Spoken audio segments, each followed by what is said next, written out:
안녕하세요, 민티저입니다. 제가 얼마 전에 라이젠 3 3100으로 영상을 만들면서 코어 i3 1100F랑 성능 비교를 해본다고 말씀을 드렸었는데요. 바로 이어서 올려드리게 됐어요. 사실 저도 엄청 궁금했습니다. 그리고 결과적으로는 i3 1100F에 상당히 많이 놀랐습니다. 아무튼 뭐 두 CPU 간의 가장 큰 차이점이라고 한다면은 오버클럭이 되냐 안 되냐겠죠. 라이젠 쪽은 되고 그리고 i3 쪽은 안 돼요. 아마 라이젠을 구입하시는 분들은 이런 부분에 대해서도 당연히 아실 테니까 순정 상태에서도 비교를 해보고 그리고 오버클럭해서도 비교를 해볼게요. 그리고 이런 구성을 만드실 분들은 가성비를 되게 중요하게 생각을 하시겠죠. 그래서 메인보드들도 상당히 저렴한 쪽으로 매칭을 했습니다. 이번 영상에서도 라이젠 쪽은 바이오스타랑 매칭을 할 건데요. 지난 영상의 댓글들을 제가 확인을 해보니까 많은 분들이 바이오스타에 대해서 굉장히 안 좋은 인식을 갖고 계신 것 같더라고요. 제 생각에는 저가형 보드 중에서는 이렇게 브랜드 간의 차이가 엄청 크다고 보지는 않는데요. 이 부분은 제가 따로 다른 영상으로 다뤄보던지 할게요. 아무튼 오늘 사용할 부품부터 간단하게 보여드릴게요. 라이젠 쪽이나 i3 쪽이나 CPU랑 메인보드만 다를 뿐이지 나머지 부품들은 모두 동일하다고 보시면 될 것 같아요.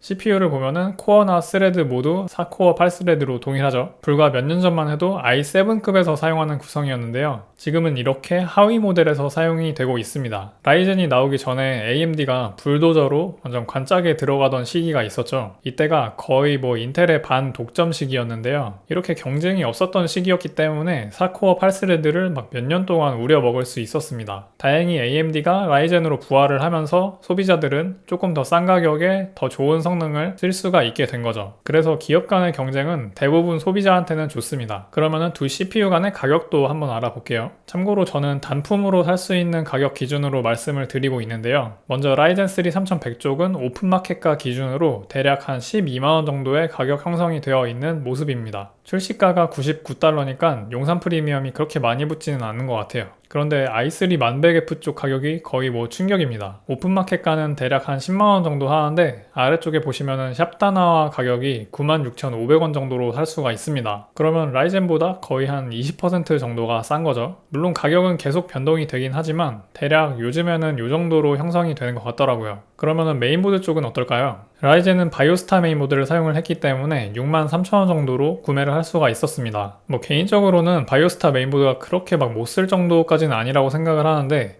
브랜드 선호도 자체에 있어서는 다른 브랜드보다는 조금 선호도가 떨어지는 게 사실이기는 하죠. 반면에 i3 쪽은 CPU에서 아낀 돈을 갖다가 메인보드를 메이저 브랜드 걸로 살 수가 있겠죠. 이번 테스트에서는 ASUS의 H410M-K 모델을 사용을 했습니다. 이 모델은 전원부에 방열판이 없는 모델이에요. 하지만 뭐 i3 1100F가 사용하는 전력이 이렇게 많지 않다 보니까 없어도 뭐 충분하고요. 근데 뭐 만약에 나중에 CPU를 업그레이드 하실 계획이 있다면은 방열판이 있는 보드를 처음부터 구매하시는 것도 좋은 선택일 것 같습니다. 고성능 CPU부터는 전력 제한 해제에 따른 이제 성능 향상 폭이 조금 있긴 하니까요. 그래서 이렇게 CPU랑 메인보드만 합산한 가격을 따로 보면은 인텔 쪽 구성이 대략 한 7,000원 정도 더 저렴하게 나오긴 합니다. 그리고 나머지 부품들은 동일하니까 뭐 가격적으로 차이가 없겠죠. 그러면은 바로 테스트를 진행해 보도록 하겠습니다. 처음은 먼저 순정 상태끼리의 비교를 해볼게요. 첫 번째는 시네벤치 릴리즈 20입니다. 싱글코어는 라이젠 쪽이 447점 그리고 i3 쪽이 444점으로 완전히 동일한 수준으로 봐도 무방할 것 같은데요. 멀티코어 점수는 라이젠 쪽이 2333점으로 130점 정도 더 높았습니다. 이게 같은 4코어 8스레드인데 멀티코어 점수는 라이젠 쪽이 조금 더 높기는 하네요. 하지만 뭐 이 정도 차이는 실제 체감으로는 거의 느끼지 못한다고 할 수 있을 것 같습니다. 다음은 3D마크 파이어 스트라이크입니다. 총점에서는 1100F 쪽이 미세하게 높았는데요. 각각의 점수를 보면은 CPU 성능인 피직스 스코어는 3100 쪽이 약간 앞섰고 그래픽 스코어에서는 1100F 쪽이 살짝 앞서 있습니다. 하지만 뭐 이 정도는 유의미한 차이라고 보기는 조금 힘들 것 같아요. 하지만 타임스파이로 가니까 점수 차이가 살짝 더 벌어집니다. 역시나 마찬가지로 체감할 수 있는 수준은 아니지만 다이렉트 12에서 i3 쪽이 조금 더 좋은 성능을 보여준다라고 생각할 수는 있을 것 같아요. 마지막 벤치마크는 CPUG 벤치인데요. 싱글코어 성능에서 1100F가 3100을 약 5% 정도로 앞서고 있습니다. 아까 시네벤치에서는 이 정도까지 차이는 아니었는데 약간 다른 결과가 나왔어요. 하지만 멀티코어 점수는 여전히 라이젠 쪽이 조금 더 높긴 합니다. 그럼 이제 게임 테스트를 간단하게 두 가지만 진행해 보도록 할게요. 둘 모두 해상도는 Full HD에서 진행을 했습니다. 첫 번째는 오버워치인데요. 옵션은 높음에 렌더링 스케일은 100%로 진행을 했습니다. 결과적으로는 두 CPU 간의 성능 차이가 없다고 봐도 무방할 것 같아요.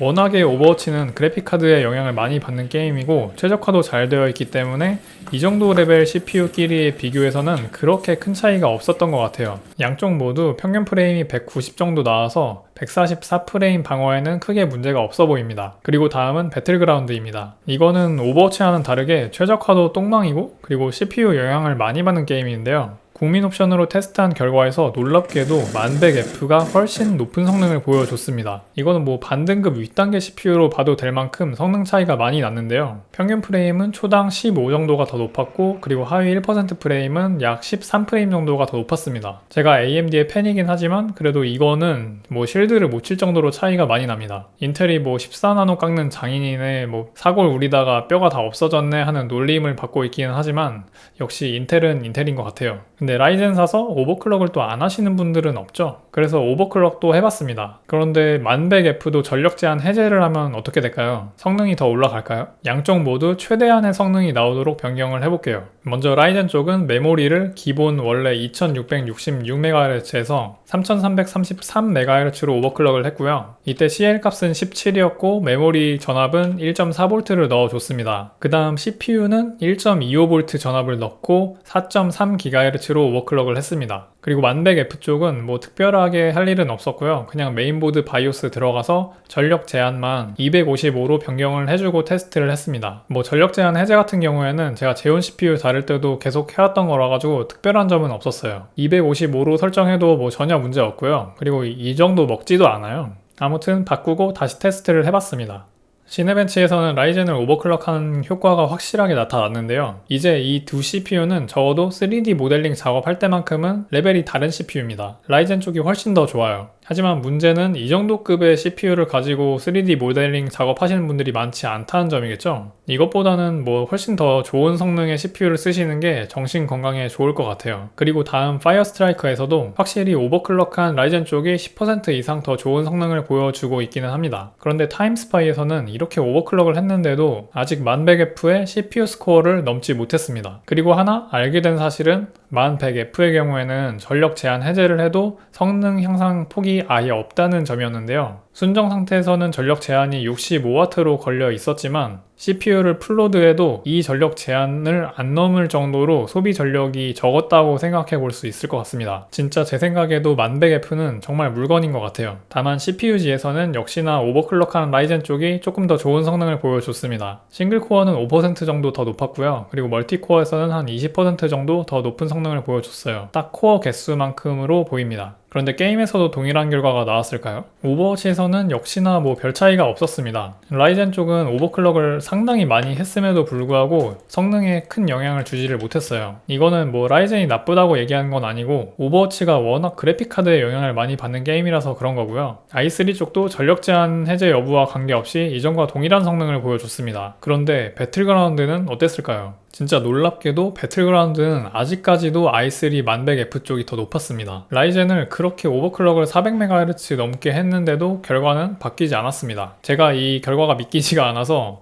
옵션이 동일한지도 몇 번씩이나 더 체크를 하고 그리고 똑같은 테스트를 여러 반복도 했는데요. 결과는 같았습니다. 확실하게 배틀그라운드 쪽은 1100F가 훨씬 더 좋은 성능을 내줬습니다. 그리고 추가적으로 온도가 더 낮게 잡히면은 터보 부스트 클럭 유지가 더 오래 될까 싶어서 사제 쿨러도 달아서 테스트를 해봤는데요. 결론적으로는 동일했습니다. 이미 기본 쿨러로도 그렇게 높은 온도가 아니었어요. 사실 제가 처음 테스트를 시작을 할 때는 라이젠 쪽이 오버클럭을 하게 되면은 모든 면에서 1100F를 압도하겠다라고 생각을 했어요. 그런데 배틀그라운드의 결과는 정말 충격이었습니다. 이게 뭐 CPU 간의 성능 비교를 위해서 리플레이 비교를 한 거를 감안을 할 때는 실제 인게임에서의 프레임은 이것보다 훨씬 더 높을 걸로 생각이 되고요. 풀 HD에서 국민 옵션으로 배틀그라운드 하기에는 전혀 문제가 없을 것 같아요. 특히나 가격도 라이젠 3 3100보다 훨씬 더 저렴한 걸 생각을 해보면은 상당히 매력적인 CPU인 것 같습니다. 물론 뭐 배그를 안 하시는 분들한테는 큰 해당 사항이 없기는 해요. 아마 대부분의 게임들은 오버워치랑 비슷하게 나오지 않을까 싶거든요. 대부분 다 그래픽카드의 영향을 많이 받는데 이 배틀그라운드는 진짜 특이하게 CPU의 영향을 엄청 많이 받아요. 그래서 결론은 게임할 거면은 둘 중에는 무조건 1100F로 가는 게 맞고요. 간단하게 뭐 영상 편집 같은 것도 할 계획이 있으면은 라이젠 3100으로 가는 것도 나쁘지 않을 것 같습니다. 제 생각에는 왠지 엔트리급을 살리기 위해서